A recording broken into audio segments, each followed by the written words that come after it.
അബ്കാരി ആക്ടിലെ ഒന്നാമത്തെ ചോദ്യത്തിലേക്ക് പോവാം. കേരള അബ്കാരി നിയമത്തിന്റെ ചരിത്രവുമായി ബന്ധപ്പെട്ട് താഴെ പറയുന്ന പ്രസ്താവനകൾ പരിശോധിക്കുക.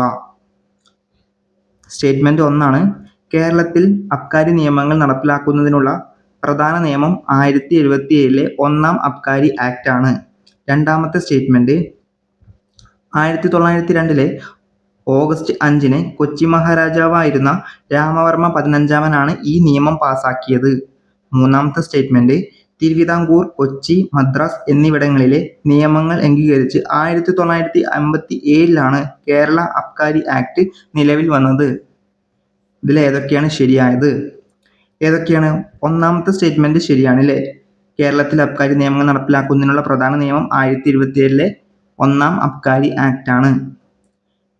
രണ്ടാമത്തെ സ്റ്റേറ്റ്മെന്റും ശരിയാണ് അല്ലേ? 1902 ഓഗസ്റ്റ് 5 കൊച്ചി മഹാരാജാവായിരുന്ന രാമവർമ്മ 15 ഈ നിയമം പാസാക്കിയത്. എന്നാൽ മൂന്നാമത്തെ സ്റ്റേറ്റ്മെന്റ് ശരിയാണോ? നിലവിൽ വന്നത് 1957 അല്ല, തെറ്റായ പ്രസ്താവനയാണ്. അബ്കാരി ആക്ട് നിലവിൽ വന്നത് 1967 അപ്പോൾ ശരിയായ പ്രസ്താവനകൾ ഏതൊക്കെയാണ്? 1, 2 എന്നിവ മാത്രം. 1, 2 എന്നിവ മാത്രമാണ്. 1967 അബ്കാരി ആക്ട് നിലവിൽ വന്നത്. എന്നാണ് അബ്കാരി ആക്ടിന് രാഷ്ട്രപതിയുടെ അംഗീകാരം ലഭിച്ചത്? 1967 ജൂലൈ 29 അല്ലെ? ജൂലൈ 29 രാഷ്ട്രപതിയുടെ അംഗീകാരം ലഭിച്ചത്. അബ്കാരി ആക്ടിൽ എത്ര ടോട്ടൽ സെക്ഷൻസ് ഉണ്ട്? Total sections 72. ശരിയല്ലേ? ഓക്കെ, അപ്പൊ നമുക്ക് രണ്ടാമത്തെ ചോദ്യത്തിലേക്ക് പോവാം. അബ്കാരി നിയമപ്രകാരം മദ്യത്തിന്റെ തരംതിരിവിനെ കുറിച്ചുള്ള താഴെ പറയുന്ന ജോഡികളിൽ ശരിയായത് ഏതെല്ലാം? ശരിയായതാണ് ചോദിച്ചത്. ശരിയായ ജോഡികൾ ഏതെല്ലാം? ഒന്നാമത്തെ സ്റ്റേറ്റ്മെന്റ് പുളിപ്പിച്ച മദ്യം ഏതൊക്കെയാണ്? കള്ള്, ബിയർ, വൈൻ. വാറ്റിയെടുത്ത മദ്യം ചാരായം, ബ്രാൻഡി, വിസ്കി, സ്പിരിറ്റ്. മൂന്നാമത്തെ സ്റ്റേറ്റ്മെന്റ് നികുതി ഈടാക്കുന്നതിനായി മദ്യത്തെ നാടൻ മദ്യമെന്നും വിദേശ മദ്യമെന്നും തരംതിരിച്ചിരിക്കുന്നു. ഏതാണ്? ഓപ്ഷൻ ഡി അല്ലേ? 1, 2, 3 ശരിയാണ് അല്ലേ? പുളിപ്പിച്ച മദ്യം എന്നറിയപ്പെടുന്നത് കള്ള്, ബിയർ, വൈൻ ആണ്. അതുപോലെ തന്നെ വാറ്റിയെടുത്ത മദ്യം എന്നറിയപ്പെടുന്നത് ചാരായം, ബ്രാൻഡി, വിസ്കി, സ്പിരിറ്റ് ആണ്. നികുതി ഈടാക്കുന്നതിനായിട്ട് മദ്യത്തെ നാടൻ മദ്യമെന്നും വിദേശ മദ്യമെന്നും തരംതിരിച്ചിട്ടുണ്ട്. ഈ നാടൻ മദ്യം എന്നതിൽ ഉൾപ്പെടുന്നത് ഏതൊക്കെയാണ്? നാടൻ മദ്യം എന്ന് പറഞ്ഞാൽ കള്ളും ചാരായവുമാണ് നാടൻ മദ്യം. അതുപോലെ തന്നെ വിദേശ മദ്യം എന്ന് പറയുന്നത് ഏതൊക്കെയാണ്? നാടൻ മദ്യം ഒഴികെയുള്ള എല്ലാ മദ്യവും ഏതിലാണ്? വിദേശ മദ്യത്തിൽ ഉൾപ്പെടുന്നു. അപ്പൊ നമുക്ക് മൂന്നാമത്തെ ചോദ്യത്തിലേക്ക് പോവാം. അബ്കാരി ആക്ട് പ്രകാരമുള്ള നിയന്ത്രണങ്ങളെ കുറിച്ചുള്ള പ്രസ്താവനകൾ ശരിയല്ലാത്തത് ഏത്?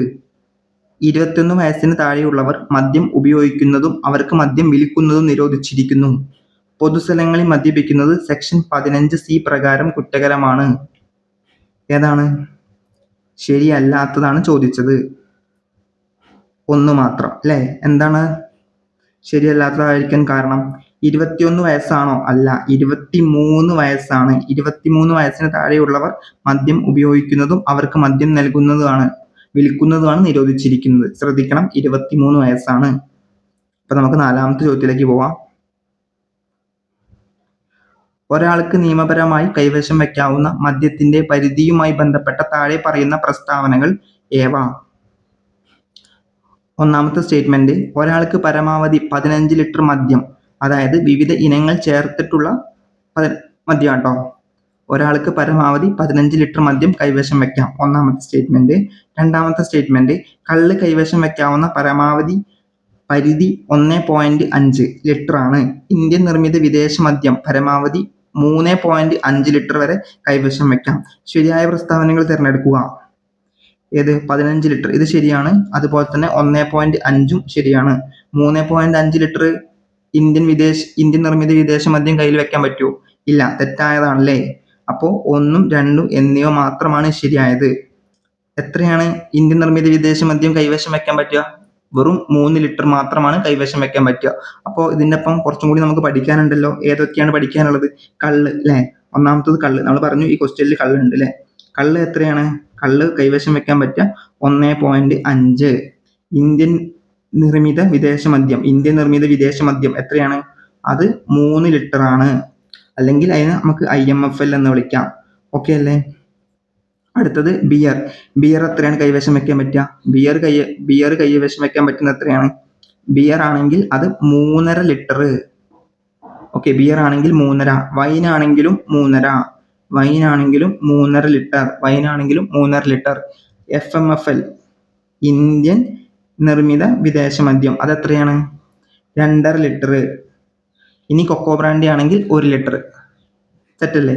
ബിയർ ആണെങ്കിൽ 3.5 ലിറ്റർ, വൈൻ ആണെങ്കിൽ 3.5 ലിറ്റർ, കള്ളാണെങ്കിൽ 1.5 ലിറ്റർ, ഇന്ത്യൻ നിർമ്മിത വിദേശ മദ്യമാണെങ്കിൽ അത് 3 ലിറ്റർ, IMFL വിദേശ നിർമ്മിത വിദേശ മദ്യമാണെങ്കിൽ അത് 2.5 ലിറ്റർ, ഇനി കൊക്കോ ബ്രാൻഡി ആണെങ്കിൽ അത് 1 ലിറ്റർ മാത്രം. ഓക്കെ, അപ്പൊ നമുക്ക് അടുത്ത ചോദ്യത്തിലേക്ക് പോവാം. 5ാമത്തെ ചോദ്യം, കേരളത്തിലെ ഡ്രൈ ഡേയ്സുമായി ബന്ധപ്പെട്ട് താഴെ പറയുന്ന പ്രസ്താവനകളിൽ ശരിയായത് ഏതെല്ലാം? ഗാന്ധി ജയന്തി ഒക്ടോബർ 2, ഗാന്ധിജിയുടെ രക്തസാക്ഷി ദിനം ജനുവരി 30 എന്നിവ മദ്യനിരോധന ദിനങ്ങളാണ്. ശ്രീനാരായണ ഗുരു ജയന്തി, സമാധി ദിനങ്ങളിൽ മദ്യവിൽപ്പന നിരോധിച്ചിരിക്കുന്നു. അന്താരാഷ്ട്ര മയക്കുമരുന്ന് വിരുദ്ധ ദിനമായ ജൂൺ 26 ഒരു ഡ്രൈ ഡേ ആണ്. ഏതൊക്കെയാണ്? 3 പ്രസ്താവനകളും ശരിയാണ് അല്ലേ? അപ്പൊ ഏതൊക്കെയാണ്? 1, 2, 3 എന്നിവയെല്ലാം ശരിയാണ്. ഇത് ഡ്രൈ ഡേ എന്ന് വന്ന ഒരു ചോദ്യമാണ്. ഇനി ഒരു 2-3 ക്വസ്റ്റ്യൻസും ഡ്രൈ ഡേ എന്ന് വന്നിട്ടുണ്ട്. Dry day very very important ആയിട്ട് ടോപ്പിക്കാണ്. ഒരു ചോദ്യം അതിൽ നിന്ന് പ്രതീക്ഷിക്കാം. അടുത്ത ചോദ്യം, വോട്ടെടുപ്പ് ദിവസങ്ങളിലെ മദ്യനിരോധനവുമായി ബന്ധപ്പെട്ട പ്രസ്താവനകൾ പരിശോധിക്കുക. തെരഞ്ഞെടുപ്പ് ദിവസങ്ങളിൽ വോട്ടെടുപ്പിന് മുമ്പുള്ള 48 മണിക്കൂർ മദ്യവിൽപ്പന നിരോധിച്ചിരിക്കുന്നു. വോട്ടെണ്ണൽ ദിവസവും കേരളത്തിൽ മദ്യനിരോധന ദിനമായി പ്രഖ്യാപിച്ചിട്ടുണ്ട്. ഏതാണ്? 1ഉം 2ഉം എന്നിവ രണ്ടും ശരിയാണ് അല്ലേ? മുകളിൽ പറഞ്ഞിരിക്കുന്ന 2 പ്രസ്താവനകളും ശരിയാണ്. തെരഞ്ഞെടുപ്പ് ദിവസങ്ങളിൽ വോട്ടെടുപ്പിന് മുമ്പുള്ള 48 മണിക്കൂർ മദ്യവിൽപ്പന നിരോധിച്ചിട്ടുണ്ട്. അതുപോലെ തന്നെ വോട്ടെണ്ണൽ ദിവസവും കേരളത്തിലെ മദ്യനിരോധന ദിനമായിട്ട് പ്രഖ്യാപിച്ചിട്ടുണ്ട്. 7ാമത്തെ ചോദ്യം, എല്ലാ മാസത്തെയും 1-ാം തീയതിയിലെ മദ്യനിരോധനത്തിൽ നിന്ന് ഒഴിവാക്കപ്പെട്ടിട്ടുള്ളത് ഏതിനെയാണ്? കള്ള് ഷാപ്പ് അല്ലേ? കള്ള് ഷാപ്പ് ഇതിൽ നിന്ന് ഒഴിവാക്കപ്പെട്ടിട്ടുണ്ട്. കള്ള് ഷാപ്പ്. അപ്പോൾ ഏതാണ്? ഓപ്ഷൻ ബി 2 മാത്രം. അപ്പോൾ നമുക്ക് ഡ്രൈ ഡേയ്സ് ഒന്ന് നോക്കിയാലോ? ഏതൊക്കെ ദിവസങ്ങളാണ് ഡ്രൈ ഡേയ്സ് ഉള്ളത് നോക്കിയാലോ? ഓക്കെ, ഡ്രൈ ഡേയ്സ് എന്ന് പറഞ്ഞാൽ എന്താണ്? കേരളത്തിൽ ചില പ്രത്യേക ദിവസങ്ങളിൽ മദ്യവിൽപ്പനയ്ക്ക് നിരോധനം ഏർപ്പെടുത്തിയിട്ടുള്ള ദിവസങ്ങളാണ് ഡ്രൈ ഡേയ്സ് എന്ന് പറയുന്നത്. ഈ ദിവസങ്ങളിൽ മദ്യശാലകൾ നിർബന്ധമായിട്ടും അടച്ചിടണം അല്ലേ? അപ്പോൾ ഏതൊക്കെ ദിവസങ്ങളാണ്? ഒന്ന് നമ്മൾ മുന്നത്തെ ചോദ്യത്തിൽ പറഞ്ഞു ഗാന്ധി ജയന്തി അല്ലേ? ഗാന്ധിന്റെ ജയന്തിയും സമാധിയും അല്ലേ? രക്തസാക്ഷി ദിനം പറയും. ഓക്കെ, ഗാന്ധിജീന്റെ ജയന്തിയും അതുപോലെ തന്നെ ഗാന്ധിജിയുടെ രക്തസാക്ഷി ദിനവും അതുപോലെ തന്നെ ശ്രീനാരായണ ഗുരു ജയന്തിയും സമാധിയും അതുപോലെ തന്നെ തെരഞ്ഞെടുപ്പ് നടക്കുന്ന മണ്ഡലങ്ങളിൽ പോളിംഗ് അവസാനിക്കുന്ന സമയം വരെയുള്ള 48 മണിക്കൂർ. ഓക്കെ അല്ലേ? പിന്നെ അതുപോലെ തന്നെ വോട്ട് എണ്ണുന്ന ദിവസം അല്ലേ? വോട്ടെണ്ണൽ ദിവസം. പിന്നെ എന്താണ്? ഇംഗ്ലീഷ് മാസം 1-ാം തീയതി. ഇതാണ് ഇപ്പൊ നമ്മൾ നോക്കിയ ചോദ്യം അല്ലേ? ഇംഗ്ലീഷ് മാസം 1-ാം തീയതി. ഇംഗ്ലീഷ് മാസം 1-ാം തീയതി അടച്ചിടണം, കള്ള് ഷാപ്പുകൾ ഒഴികെ. കള്ള് ഷാപ്പിന് തുറക്കാം കേട്ടോ, ബാക്കിയുള്ള മദ്യശാലകൾക്കാണ് ഇത് ബാധകം. ഓക്കെ, പിന്നെ എന്താണ്? ദുഃഖവെള്ളി. ഓക്കെ, പിന്നെന്താണ്? അന്താരാഷ്ട്ര മയക്കുമരുന്ന് ലഹരി വിരുദ്ധ ദിനം. അതെന്നാണ്? അന്താരാഷ്ട്ര മയക്കുമരുന്ന് ലഹരി വിരുദ്ധ ദിനം അതെന്നാണ്? ജൂൺ 26 കേട്ടോ. ജൂൺ 26 ഓക്കെ, അപ്പൊ എത്രയാണ് ഡ്രൈ ഡേയ്സ് എന്ന് പഠിക്കേണ്ട കാര്യങ്ങൾ. ഒരു ക്വസ്റ്റ്യൻ ഉറപ്പായിട്ടും വരും ഈ ഭാഗത്ത് നിന്ന് കേട്ടോ. 8ാമത്തെ ചോദ്യം നോക്കാം. അബ്കാരി നിയമത്തിലെ കുറ്റകൃത്യങ്ങളും ശിക്ഷകളും സംബന്ധിച്ച് താഴെ പറയുന്ന പ്രസ്താവനകളിൽ തെറ്റായ പ്രസ്താവന ഏത്? സെക്ഷൻ 8(1) പ്രകാരം പെർമിറ്റ് ഇല്ലാതെ ചാരായം നിർമ്മിക്കുന്നതോ കൈവശം വെക്കുന്നതോ വിൽക്കുന്നതോ ലംഘിച്ചാൽ 10 വർഷം വരെ തടവും 1 ലക്ഷം രൂപയിൽ കുറയാത്ത പിഴയും ലഭിക്കും. മദ്യത്തിന്റെ അനധികൃത ഇറക്കുമതി, കയറ്റുമതി എന്നിവയ്ക്ക് ശിക്ഷ നൽകുന്നത് സെക്ഷൻ 55 പ്രകാരമാണ്. അനധികൃതമായി നിർമ്മിച്ചതോ കടത്തിയതോ ആയ മദ്യം കൈവശം വെക്കുന്നത് സെക്ഷൻ 50 പ്രകാരം ശിക്ഷാർഹമാണ്. ഏതൊക്കെയാണ് തെറ്റായ പ്രസ്താവനയാണ് ചോദിച്ചത് അല്ലേ? ഏതാണ് തെറ്റായ പ്രസ്താവന? തെറ്റായ പ്രസ്താവന ഏതാണ്? തെറ്റായ പ്രസ്താവന ഏത്?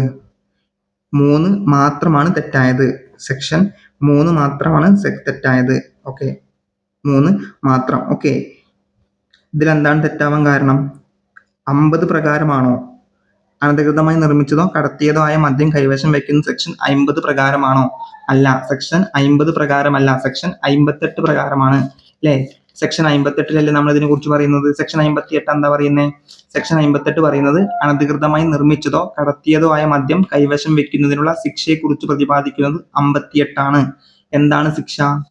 10 വർഷം വരെ തടവും 1 ലക്ഷം രൂപയിൽ കുറയാത്ത പിഴയുമാണ് ശിക്ഷ.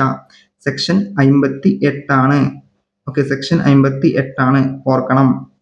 ബാക്കി 2 പ്രസ്താവനകളും ശരിയാണ് കേട്ടോ. 9ാമത്തെ ചോദ്യം നോക്കാം. സിനിമകളിലെ മദ്യപാന മുന്നറിയിപ്പുമായി ബന്ധപ്പെട്ട താഴെ പറയുന്ന പ്രസ്താവനകൾ വിലയിരുത്തുക. സിനിമകളിലെ മദ്യപാന ദൃശ്യങ്ങൾ കാണിക്കുമ്പോൾ സ്ക്രീനിന്റെ 10ൽ 1 ഭാഗം വലുപ്പത്തിൽ മുന്നറിയിപ്പ് വ്യക്തമായി പ്രദർശിപ്പിക്കണം. ഈ നിയമം ലംഘിച്ചാൽ സെക്ഷൻ 55I പ്രകാരം 6 മാസം തടവോ 10,000 രൂപ പിഴയോ ലഭിക്കും. ശരിയായ പ്രസ്താവന ഏത് എന്നാണ് ചോദ്യം. ഏതാണ്? 1ഉം 2ഉം ശരിയാണ് അല്ലേ? 1ഉം 2ഉം ശരിയാണ്. 1ഉം 2ഉം ശരിയാണ്. അതായത് സിനിമകളിൽ മദ്യപാന ദൃശ്യങ്ങൾ കാണിക്കുമ്പോൾ സ്ക്രീനിന്റെ 10ൽ 1 ഭാഗത്ത് അത് മുന്നറിയിപ്പ് വ്യക്തമായി പ്രദർശിപ്പിക്കണം, അങ്ങനെ പറയുന്നുണ്ട്. അതുപോലെ തന്നെ 55I പ്രകാരം ഇങ്ങനെ ചെയ്തില്ലെങ്കിൽ എത്ര മാസം തടവ് കിട്ടും? 6 മാസം തടവോ അല്ലെങ്കിൽ 10,000 രൂപ പിഴയോ ലഭിക്കും.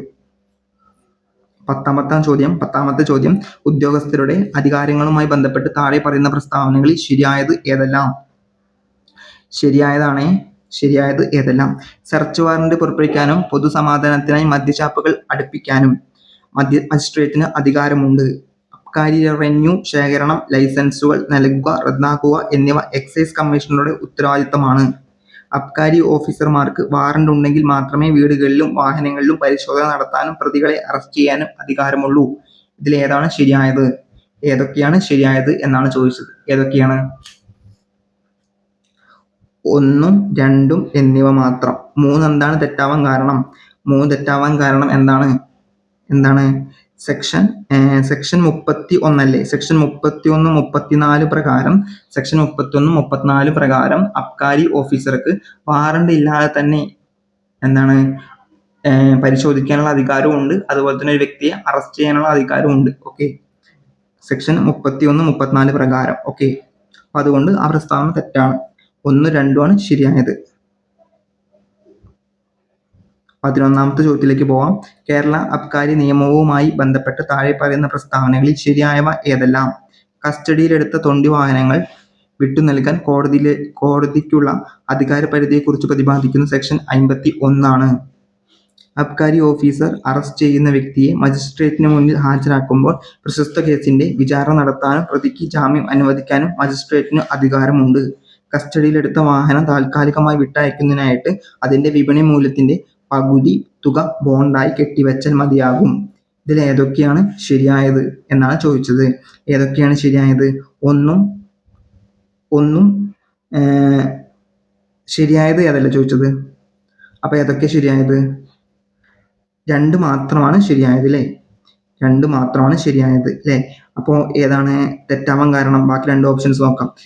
ഒന്നാമത്തെ ചോദ്യം ഇതാണ്. കസ്റ്റഡിയിലെടുത്ത തൊണ്ടി വാഹനങ്ങൾ വിട്ടു നൽകാൻ കോടതിക്കുള്ള അധികാര പരിധിയെ കുറിച്ച് പ്രതിപാദിക്കുന്നത് സെക്ഷൻ 51 പറയുന്നത്. ആണോ? അല്ലല്ലോ, 53 53B ഇതിനെ കുറിച്ച് പ്രതിപാദിക്കുന്നത്. പിന്നെ 3ാമത്തെ പ്രസ്താവന തെറ്റാവാൻ കാരണം അതെന്താ? മാർക്കറ്റ് മൂല്യത്തിന്റെ പകുതി തുക ബോണ്ടായി കെട്ടിവെച്ചാൽ മതിയാകും. പകുതി മൂല്യമാണോ? അല്ലല്ലോ, പൂർണ്ണമായിട്ട് ഫുൾ ആയിട്ടുള്ള എമൗണ്ട്. ഓക്കെ, മാർക്കറ്റ് വാല്യൂവിന്റെ മുഴുവനായിട്ടുള്ള തുക കെട്ടിവെച്ചാൽ മാത്രമേ അത് നമുക്ക് താൽക്കാലികമായിട്ട് വിട്ടയക്കാൻ പറ്റുള്ളൂ. ഓക്കെ, അപ്പം അടുത്ത ചോദ്യത്തിലേക്ക് പോകാം. 12ാമത്തെ ചോദ്യം അബ്കാരി നിയമപ്രകാരം മജിസ്ട്രേറ്റിന് മുന്നിൽ റിപ്പോർട്ട് സമർപ്പിക്കുന്നതുമായി ബന്ധപ്പെട്ട് താഴെ പറയുന്ന പ്രസ്താവനകൾ തെറ്റായത് ഏത്? തെറ്റായതാണ് ചോദിച്ചത് കേട്ടോ, തെറ്റായതാണ്. സെക്ഷൻ 50A പ്രകാരം അബ്കാരി ഉദ്യോഗസ്ഥൻ സമർപ്പിച്ച റിപ്പോർട്ട് പരിശോധിച്ച ശേഷം കേസ് സെഷൻസ് കോടതിയുടെ അധികാര പരിധിയിൽ വരുന്നതാണെങ്കിൽ മജിസ്ട്രേറ്റിന് അത് സെഷൻസ് കോടതിയിലേക്ക് സമർപ്പിക്കാവുന്നതാണ്. സെക്ഷൻ 51 പ്രകാരം മജിസ്ട്രേറ്റിന് മുന്നിൽ സാക്ഷികളെ ഹാജരാക്കാൻ അബ്കാരി ഇൻസ്പെക്ടർക്ക് അധികാരമുണ്ട്. ഇത് രണ്ടും ശരിയാണ് അല്ലേ? അപ്പൊ തെറ്റൊന്നുമില്ല, ഈ പ്രസ്താവനയിൽ തെറ്റൊന്നുമില്ല. അപ്പോൾ ഓപ്ഷൻ ഡി കൊടുക്കാം, ഇവയൊന്നുമല്ല. ഓക്കെ അല്ലേ? 13ാമത്തെ ചോദ്യം കേരള അബ്കാരി നിയമത്തിലെ സെക്ഷൻ 52, 53B എന്നിവയുമായി ബന്ധപ്പെട്ട് താഴെ നൽകിയിരിക്കുന്ന പ്രസ്താവനകൾ പരിശോധിക്കുക. 53B നമ്മൾ ഓൾറെഡി ഇപ്പോൾ പറഞ്ഞു. എന്തായിരുന്നു? വണ്ടീനെ കുറിച്ച് പറഞ്ഞില്ലേ? വണ്ടി എന്താണ്? മുഴുവൻ തുക മുഴുവൻ മാർക്കറ്റ് വാല്യൂ കൊടുത്താലാണ് അത് താൽക്കാലികമായിട്ട് നമുക്ക് വിട്ടു നൽകുകയുള്ളൂ എന്ന് പറയുന്നത് 53B ആണ്. നമുക്ക് ചോദ്യം വായിച്ചു നോക്കാം. സ്റ്റേറ്റ്മെന്റ് 1. ഓക്കെ.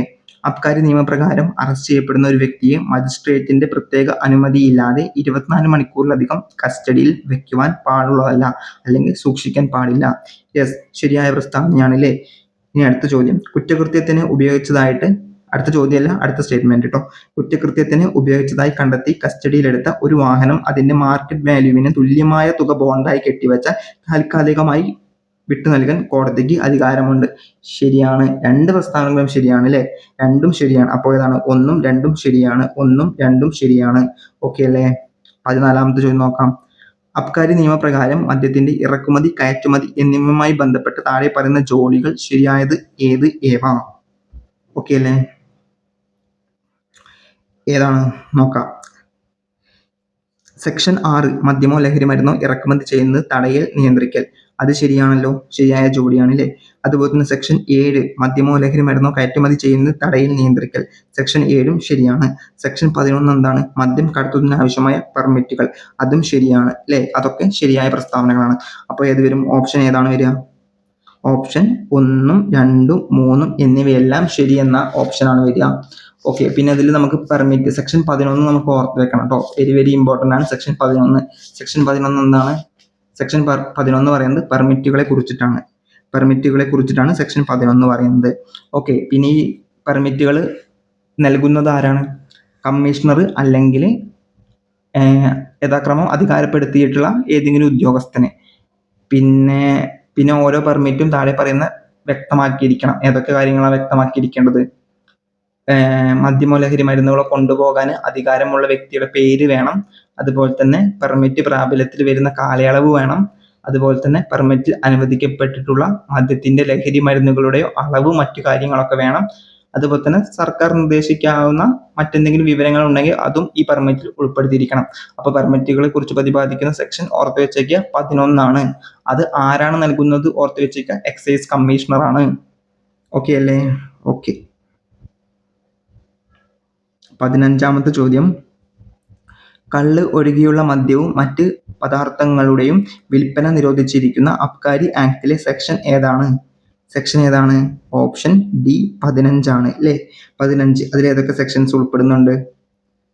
15A പഠിക്കാനുണ്ട്, 15B പഠിക്കാനുണ്ട്, 15C പഠിക്കാനുണ്ട്. ഇത് മൂന്നും നല്ല ഇമ്പോർട്ടൻ്റ് ആയിട്ടുള്ള 3 സെക്ഷൻസ് ആണ്. 15A എന്താ പറയുന്നത്?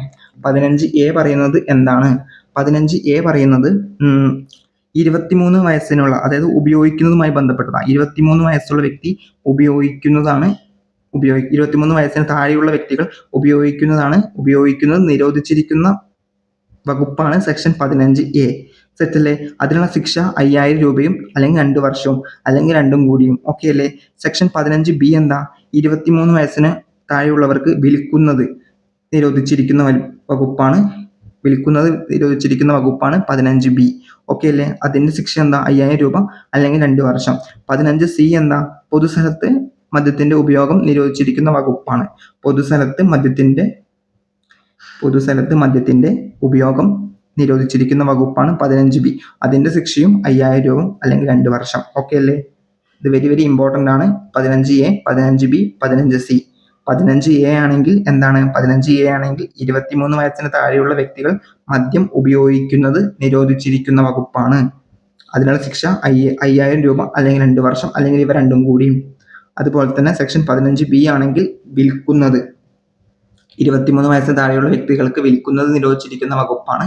അതിന്റെ ശിക്ഷയും 5000 രൂപ അല്ലെങ്കിൽ 2 വർഷം. ഓക്കെ അല്ലേ? സെക്ഷൻ 15C എന്ന് പറയുന്നത് പൊതുസ്ഥലത്ത് മദ്യത്തിന്റെ ഉപയോഗം നിരോധിച്ചിരിക്കുന്ന വകുപ്പാണ്. അതിന്റെ ശിക്ഷ എന്താണ്? 5000 രൂപ അല്ലെങ്കിൽ 2 വർഷം തടവോ പിഴയോ. ഓക്കെ, അല്ലെങ്കിൽ രണ്ടും കൂടിയും. ഓക്കെ അല്ലേ? അപ്പോൾ നമുക്കടുത്ത് 16ാമത്തെ ചോദ്യത്തിലേക്ക് പോവാം. 16ാമത്തെ ചോദ്യം. അബ്കാരി നിയമത്തിലെ വ്യവസ്ഥകൾ പ്രകാരമല്ലാതെ ലഹരി പദാർത്ഥങ്ങളുടെ നിർമ്മാണം നിരോധിച്ചിരിക്കുന്ന വകുപ്പ് ഏതാണ്? ഓപ്ഷൻ ബി അല്ലേ? ഓപ്ഷൻ ബി ആണ് അല്ലേ? ഓപ്ഷൻ ബി 12, സെക്ഷൻ 12 ആണ് അബ്കാരി നിയമത്തിലെ വ്യവസ്ഥകൾ പ്രകാരമല്ലാതെ ലഹരി പദാർത്ഥങ്ങളുടെ നിർമ്മാണം നിരോധിച്ചിരിക്കുന്ന വകുപ്പ് സെക്ഷൻ 12 ആണ്. ഇതിലെ ഏറ്റവും പ്രധാനപ്പെട്ടതായിട്ട് നമുക്ക് പഠിക്കാനുള്ളത് ഏതൊക്കെയാണ്?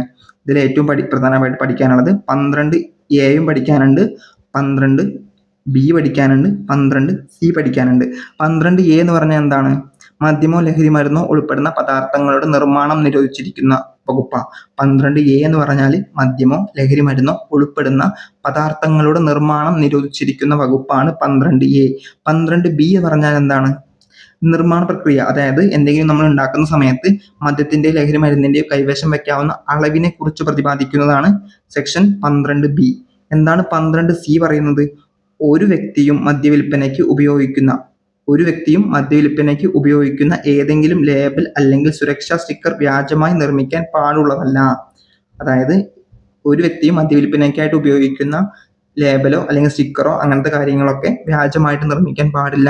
അങ്ങനെ വ്യാജമായിട്ട് നിർമ്മിച്ചാൽ 5 വർഷം വരെ ആകാവുന്ന തടവും അതുപോലെ തന്നെ 1 ലക്ഷം രൂപ വരെ ആകാവുന്ന പിഴയോ അല്ലെങ്കിൽ ഇവ രണ്ടും കൂടിയും ലഭിക്കും എന്നാണ് പറയുന്നത്. ഓക്കെ അല്ലേ? ഓക്കെ. അപ്പോൾ 17ാമത്തെ ചോദ്യം നോക്കാം. അബ്കാരി നിയമപ്രകാരം ട്രാൻസിസ്റ്റ് എന്നതുകൊണ്ട് എന്താണ് അർത്ഥമാക്കുന്നത്? സംസ്ഥാനത്തിനകത്ത് മാത്രം ലഹരി പദാർത്ഥങ്ങൾ കൊണ്ടുപോകുന്നതാണോ? സംസ്ഥാനത്തിന് പുറത്തേക്ക് മാത്രം ലഹരി പദാർത്ഥങ്ങൾ കൊണ്ടുപോകുന്നതാണോ? ഒരു സംസ്ഥാനത്തിനകത്ത് അല്ലെങ്കിൽ അതിന്റെ അതിർത്തിക്കുള്ളിലൂടെ മറ്റൊരു സംസ്ഥാനത്തേക്കോ കേന്ദ്രഭരണ പ്രദേശത്തേക്കോ കൊണ്ടുപോകുന്നതാണോ? ഏതാണ്? ഓപ്ഷൻ സിയിലെ ഒരു സംസ്ഥാനത്തിനകത്ത് അല്ലെങ്കിൽ അതിന്റെ അതിർത്തിക്കുള്ളിലൂടെ മറ്റൊരു സംസ്ഥാനത്തേക്കോ കേന്ദ്രപ്രദേശത്തേക്കോ കൊണ്ടുപോകുന്നതാണ് ഏത്? ട്രാൻസിസ്റ്റ് എന്ന് പറയുന്നത്. ട്രാൻസ്പോർട്ട് എന്ന് പറയുന്നത് എന്താണ്? ഒന്നാമത്തെ ഓപ്ഷൻ എ കൊടുത്തിട്ടിരിക്കുന്നതാണ് ട്രാൻസ്പോർട്ട്. സംസ്ഥാനത്തിനകത്ത് മാത്രം ലഹരി പദാർത്ഥങ്ങൾ കൊണ്ടുപോകുന്നതാണ് ട്രാൻസ്പോർട്ട്. ഇതിന്റെ നിർവചനങ്ങളെ കുറിച്ചുള്ള സെക്ഷൻസ് നിർബന്ധമായിട്ടും പഠിക്കണം. ട്രാൻസ്പോർട്ട് ഏതാണ്? ട്രാൻസ്പോർട്ടിനെ കുറിച്ച് പറയുന്നത് 3:18 ആണ്. 3:17 ഓക്കെ. 3:17 എന്തിനെ കുറിച്ച് പറയുന്നു? ട്രാൻസിസ്റ്റിനെ കുറിച്ച്. 3:17A അല്ലെ? 3:17A ആണ് ട്രാൻസിസ്റ്റ്. 3:17A ട്രാൻസിസ്റ്റിനെ കുറിച്ച് പറയുന്നു. പിന്നെ ഇറക്കുമതിയും കയറ്റുമതിയും പറയുന്നുണ്ട് അല്ലേ? ഏതാണ്? 3:16 എന്താണ്? ഇറക്കുമതി അല്ലെ? ഇറക്കുമതിയെ കുറിച്ച് നിർവചിച്ചിരിക്കുന്നത് 3:16. 3:17 എന്താ? 3:17 കയറ്റുമതി അല്ലെ? കയറ്റുമതിയെ കുറിച്ച് നിർവചിച്ചിരിക്കുന്നതാണ് 3:17. ഇത്ര കാര്യങ്ങൾ ഓർത്തു വെച്ചേക്കുക അവിടുന്ന്. 18ാമത്തെ ചോദ്യം. അബ്കാരി നിയമപ്രകാരം ബോട്ടിൽ എന്നതിൽ ഉൾപ്പെടുന്നത് ഏതാണ്? ഓപ്ഷൻ സി അല്ലെ? ഒരു കുപ്പിയിൽ നിന്ന് മറ്റൊരു കുപ്പിയിലേക്ക് മദ്യം മാറ്റുന്നതിനാണ് ബോട്ടിൽ എന്ന് പറയുന്നത് അല്ലെ? അപ്പൊ നമുക്ക് പഠിക്കേണ്ടത് കുറച്ച് നിർവചനങ്ങൾ പഠിക്കാനുണ്ട്. ബോട്ടിലിനെ കുറിച്ച് നിർവചിച്ചിരിക്കുന്ന സെക്ഷൻ ഏതാണ്? ബോട്ടിലിനെ കുറിച്ച് നിർവചിച്ചിരിക്കുന്ന സെക്ഷൻ 3:18 നമുക്ക് എഴുതാം. 3:19A ആണ് അല്ലെ? 3:19A ആണ് ബോട്ടിൽ. ബോട്ടിലിനെ കുറിച്ച് നിർവചിച്ചിരിക്കുന്ന സെക്ഷൻ 3:19A. 3:20 എന്തിനാണ്? 3:20 എന്താണ്? 3:20 റെക്ടിഫിക്കേഷൻ ആണ്. 3:21 എന്താണ്? 3:21 എന്തിന്റെ നിർവചനമാണ്? പ്ലേസ് അല്ലെങ്കിൽ സ്ഥലം അല്ലെ? പ്ലേസ് അല്ലെങ്കിൽ സ്ഥലം. അതുപോലെ തന്നെ 3:22 എന്താണ്? ടാപ്പിനെ കുറിച്ചാണ് പറയുന്നത്. ചെത്തൽ അല്ലെ? ടാപ്പ്. അതുപോലെ തന്നെ 3:23 പഠിക്കാനുണ്ട്. റെന്റിനെ കുറിച്ച് പറയുന്നു. 3:25 പഠിക്കാനുണ്ട്. എന്താണ്? വെയർഹൗസ് അല്ലെ? വെയർഹൗസിനെ കുറിച്ച് പറയുന്നു. ഓക്കെ. 3:25 വെയർഹൗസ്. ഈ വെയർഹൗസ് എന്ന് പറഞ്ഞാൽ എന്താണ്? വാറ്റുകേന്ദ്രം അല്ലെങ്കിൽ വൈൻ നിർമ്മാണ കേന്ദ്രം അല്ലെ? എന്നിവയുടെ ഭാഗമായിട്ട് മദ്യം സംഭരിച്ചു വെക്കുന്ന പ്രത്യേകം അനുമതി കിട്ടിയ സ്ഥലങ്ങളെയാണ് എന്ത് പറയുന്നത്? വെയർഹൗസ് എന്ന് പറയുന്നത്. 3:25 വെയർഹൗസിനെ കുറിച്ച് നിർവചിച്ചിരിക്കുന്നത്. ഓക്കെ അല്ലേ? അതുപോലെ തന്നെ റെന്റ്. 3:23 റെന്റ് ആണ്. റെന്റ് എന്ന് പറഞ്ഞാൽ എന്താണ്? മദ്യമോ മറ്റ് ലഹരി പദാർത്ഥങ്ങളോ നിർമ്മിക്കാനോ വിൽക്കാനോ വേണ്ടിയിട്ട് അനുമതിക്കായിട്ട് നൽകേണ്ട തുകയാണ് റെന്റ് എന്ന് പറഞ്ഞ് ഉദ്ദേശിക്കുന്നത്. അതുപോലെ തന്നെ സ്ഥലം. 3:21 പ്ലേസ് ആണല്ലോ. ആ പ്ലേസ് എന്നതിൽ എന്തൊക്കെ ഉൾപ്പെടും? വീട് ഉൾപ്പെടും, കെട്ടിടം ഉൾപ്പെടും, നമ്മൾ ടെന്റ് ഉൾപ്പെടും, അതുപോലെ തന്നെ വാഹനം ഉൾപ്പെടും. അങ്ങനത്തെ കാര്യങ്ങളൊക്കെ 3:21 പ്ലേസ് എന്ന നിർവചനത്തിൽ ഉൾപ്പെടുന്നുണ്ട്. ഓക്കെ, നമുക്ക് അടുത്ത ചോദ്യത്തിലേക്ക് പോവാം. 19ാമത്തെ ചോദ്യം, അബ്കാരി നിയമം സെക്ഷൻ 55D എന്തിനെ കുറിച്ചാണ് പ്രതിപാദിക്കുന്നത്? എന്താണ്? കുറ്റകരമായ ഗൂഢാലോചന അല്ലെ. 19 അബ്കാരി നിയമപ്രകാരം 55D എന്തിനെ കുറിച്ചാണ് പ്രതിപാദിക്കുന്നത്? ഓപ്ഷൻ ബി, കുറ്റകരമായ ഗൂഢാലോചന. അത് PYQ ചോദ്യമാണ്, പഠിച്ചു വെക്കണം. അടുത്ത ചോദ്യം, മദ്യമോ ലഹരി മരുന്നോ ഉപയോഗിക്കാൻ പ്രേരിപ്പിക്കുന്ന നിയമവിരുദ്ധമായ പരസ്യങ്ങൾ പ്രസിദ്ധീകരിച്ചാൽ ഏത് സെക്ഷൻ ബാധകമാണ്? ഏതാണ്? 55H ആണ്. 55H ആണ് ബാധകമാകുന്നത്. മദ്യമോ ലഹരി മരുന്നോ ഉപയോഗിക്കാൻ പ്രേരിപ്പിക്കുന്ന നിയമവിരുദ്ധമായ പരസ്യങ്ങൾ പ്രസിദ്ധീകരിച്ചാൽ ഏത് സെക്ഷൻ പ്രകാരമാണ് ബാധകം? സെക്ഷൻ 55H പ്രകാരം. ശിക്ഷ എന്താണ്? ശിക്ഷ 6 മാസം അല്ലെങ്കിൽ 50,000 രൂപ കേട്ടോ. 6 മാസം അല്ലെങ്കിൽ 50,000 രൂപയാണ് ശിക്ഷ. അപ്പൊ നമുക്ക് അബ്കാരി ആക്ട് ഇവിടെ അവസാനിച്ചു. ഓക്കെ,